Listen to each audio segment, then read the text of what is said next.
Lai Latvijas iedzīvotāji būtu pasargāti krīzes situācijā un zinātu, kā rīkoties apdraudējuma gadījumā, visās Latvijas pašvaldībās darbojas civilās aizsardzības komisijas.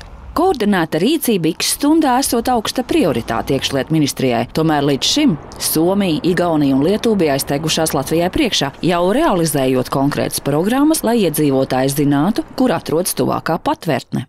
Vai ne? Karš? Nu nezinu. Ja sāksies, tad sāksies. Ko tad tur var padarīt? Aņa Dumaļi, neesat par to domājis? Nē. Tā kā jūs ir sajūta, ka viss mierīgi. Jā, viss ir mierīgi. Kas mūs sargā? Mūs dotajā mirklī it kā policija. Policija. Piemēram, buģeču gadījumā, ja kaut kas kritīs no gaisa, kur meklēsiet glābiņu?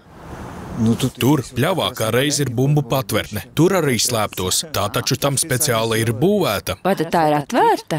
Gan jau atvērs tādai situācijai. Еще есть там вот где... Vēl ir tur, kā nu bija. Как это? Tam, ja pie domas? Jā, pie domas. Tur arī ir bumbu patvērtne. Visi tur patvērsies, kur lai vēl citur slēpjas. Mēs negribam par to domāt. Tātad jūs jūtaties ļoti droši? Nē, mēs nejūtamies droši, bet negribam domāt par to. Bet ja pienāk tā X stunda, jums ir vispār plāniņš, ko darīt? Kur braukt, kur slēpties? Ne, mēs pagaidām slēpjamies ārzemēs paši. Jūs esat ciemos šeit, ja? Jā, mājās atbraucam ciemos. Bet tur ārzemēs ir kaut kāda informācija, ko, piemēram, ka ir bīstama situācija pasaulē, ka politika šobrīd mainās? Tik daudz, cik es klausos no vecākiem, ko viņi man stāsta, pat es neklausos, jo man bail klausīties. Viņas bail klausīties? Protams. Tā kā ir tā druska sajūta, ka tā pasaulē kaut kas mainās un neuzlabo pusi? Neuzlabo, protams, nē. Man tā liekas, ka viss tik iet sliktāk un sliktāk. Es tā domāju, es nezinu. Bet pieņemsim par tādu Somu pirmajām stundām. Jūs esat dzirdējuši? Nē. Un par to, ka ja kaut kas sprākst, uz kuru pusi skriet celties, gulties? Nezināt, un jūs? Nē. Arī nē. Pat negribas domāt, jā? Nē. Es domāju, jāizslēgtu izdurus un vienkārši kaut kur, kur varētu paslēpties un neviens nevarētu tikt. Nevarētu tikt klāt, vienkārši noslēpties? Jā. Un tu esi dzirdējis par tādām bumbu patvērtnēm, piemēram? Nē. Un par to, ka jāslēpjas pagrabos? Jā, es esmu to dzirdējusi. Un kur tu to dzirdēji? Ziņās? Jā, ziņās un tagad telefonā. Un vai tu skaties notikumus Ukrainā? Jā, es skatos. Es gribu zināt, kas notiek tur. Lai motivētu īpašnieks pielāgot ēkas drošam patvērumam, ļoti svarīgi ir sadarboties ar pašvaldībām. Kā viena no pirmajām, kas apzinājās pilsētas daudzdzīvokļu māju pagrabus un potenciālās patvērtnes, ir Ventspils valsts pilsēta. Doma ir tāda, ka mēs varētu sagatavot daudzdzīvokļu māju pagrabus, lai tur būtu iespēja uzturēties. Ja?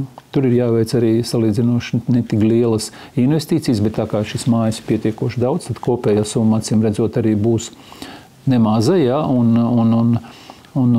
Es domāju, ka šāda iniciatīva, ka tā būtu jāfinansē valstī.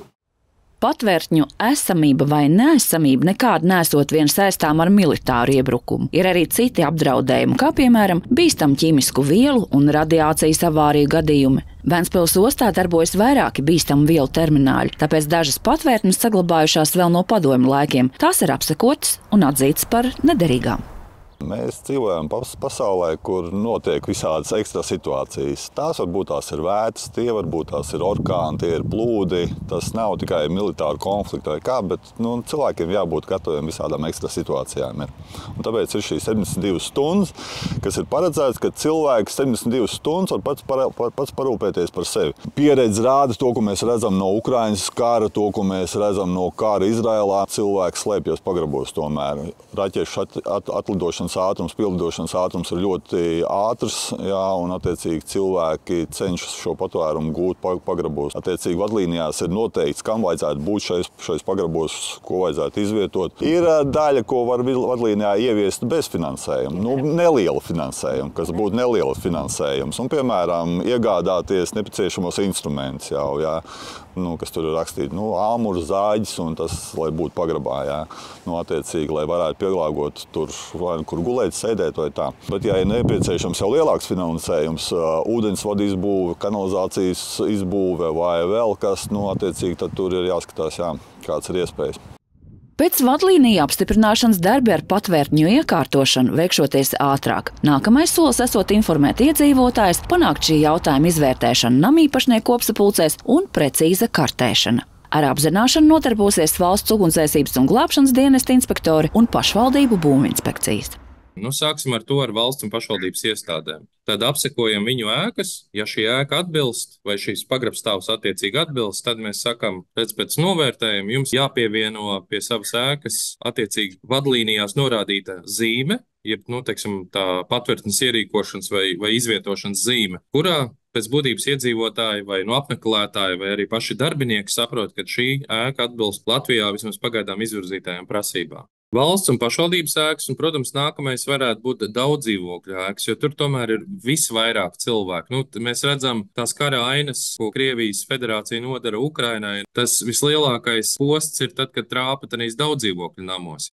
Visas iesaistītās puses sarunā uzsvēra, ka militārā konflikta draudi šobrīd nepastāvot un ka jautājums ar patvērtņu iekārtošanu esot jau vismaz 30 gadu neatrisināts valdības uzdevums, kur pienāca laiks sakārtot, līdzīgi kā to izdarījušas kaimiņu valstis.